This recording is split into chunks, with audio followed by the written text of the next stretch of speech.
You keep rewinding the past, don't you?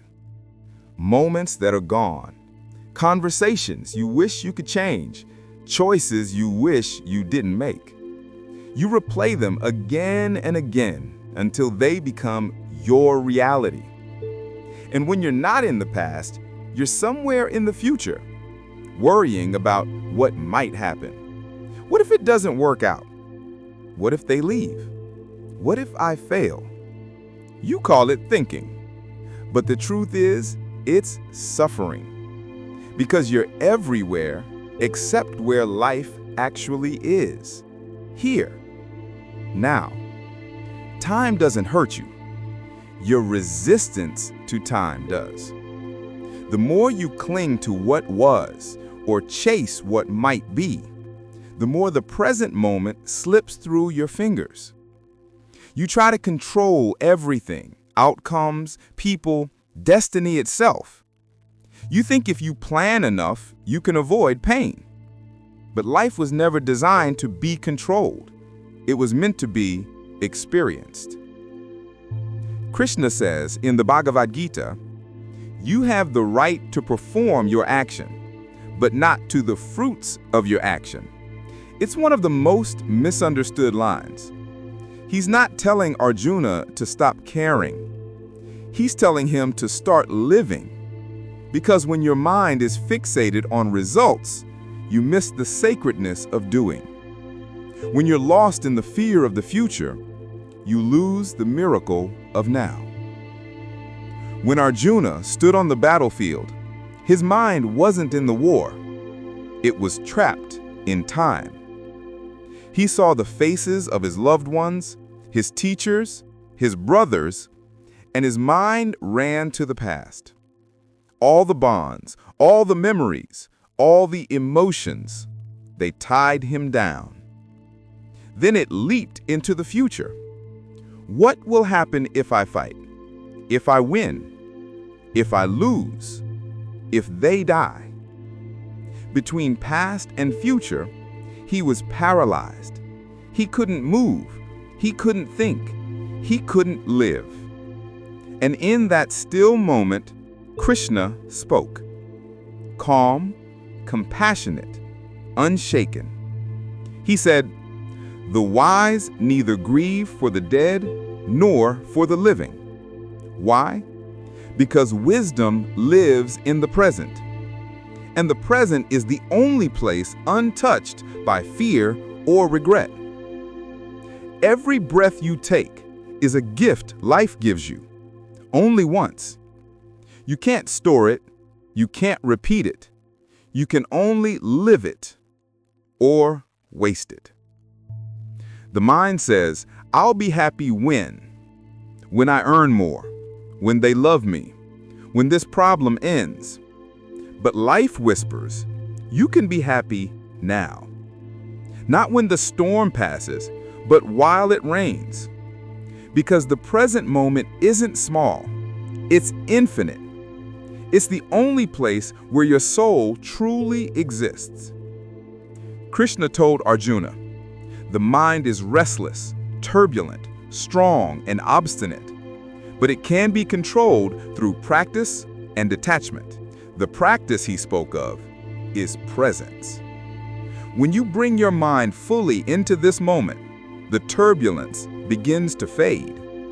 You stop being a victim of time and start being the witness of life. Today, Kurukshetra isn't a field of warriors. It's your mind, cluttered, noisy, restless. Every notification, every thought, every what if is a new arrow flying towards your peace. We say we're busy, but we're not busy living. We're busy escaping from silence, from stillness, from now. You check your phone one more time. You think about something you said last week. You imagine how tomorrow might go wrong. And in doing so, you miss the only thing that's real. This moment. Fear lives in the future. Regret lives in the past. But peace, it lives here. Krishna didn't just teach philosophy. He taught presence. He said, be steadfast in yoga, O Arjuna.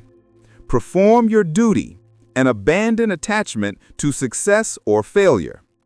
Such evenness of mind is called yoga. That's it. That's the secret. Yoga doesn't only mean postures or rituals.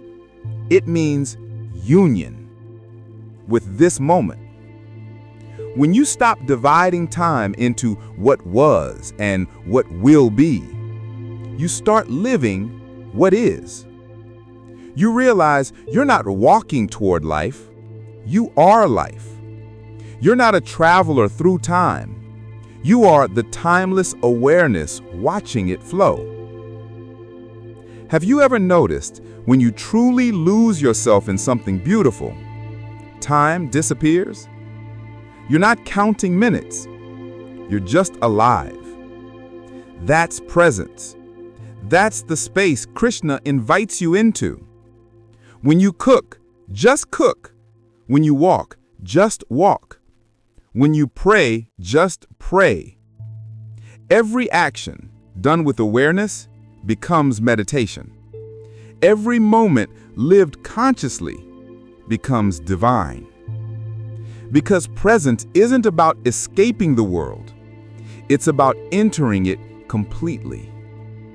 Arjuna feared the outcome of his battle, just like we fear the outcomes of our lives. But Krishna didn't promise him victory. He promised him peace within the battle. He said, the self-controlled, steady person who is unattached and lives in the present attains supreme peace. That's the essence. Peace isn't found after you fix everything. It's found when you stop fighting the moment you're in. Every emotion, every challenge, it's a teacher. When you observe it without judgment, it reveals wisdom. When you resist it, it repeats until you learn. Life is always moving, and yet it's always now. The past was once now, the future will one day be now. So why wait for tomorrow to live what's already here? When you surrender to the flow of the present, you stop drowning in what if and start swimming in what is. The secret isn't to escape time, it's to see through it. To realize that awareness, the one watching, never ages, never ends. That awareness is you, the eternal witness, the soul that Krishna spoke of, unborn, undying, untouched by the waves of time. In the silence of now, there's no fear, no guilt, no noise, only presence. And in that presence, you meet God, not as a figure in the sky, but as the awareness within you. Krishna said, "One who sees me everywhere and everything in me never loses me, nor do I lose him." When you live in the present, you live with Krishna, because the divine isn't waiting somewhere in the future. He's breathing with you right now. You stop chasing time. You start feeling it. You realize the present moment was never missing. You were. And now, you've returned. You stop asking, "When will I find peace?" and start saying, "I am peace." That's when life changes, not outside, but within. Because awareness transforms every moment into eternity. If Krishna were to stand beside you now, he would not ask you to fix your past or control your future. He would simply say, "Be here, now, for in this very moment I dwell." And when you listen, truly listen, you'll feel it. a quiet stillness, a sacred peace that doesn't depend on anything. That's the power of presence. That's the yoga of awareness. The world keeps telling you to run faster, earn more, plan better. But Krishna's voice cuts through the noise, reminding you that the miracle isn't somewhere ahead. This breath, this heartbeat, this moment, the present is not just time passing, it's divinity expressing. It's Krishna disguised as now. So stop waiting for tomorrow to live. Tomorrow never comes. Only this sacred moment ever truly exists. Live it, breathe it, honor it, because this, right now, is where eternity begins.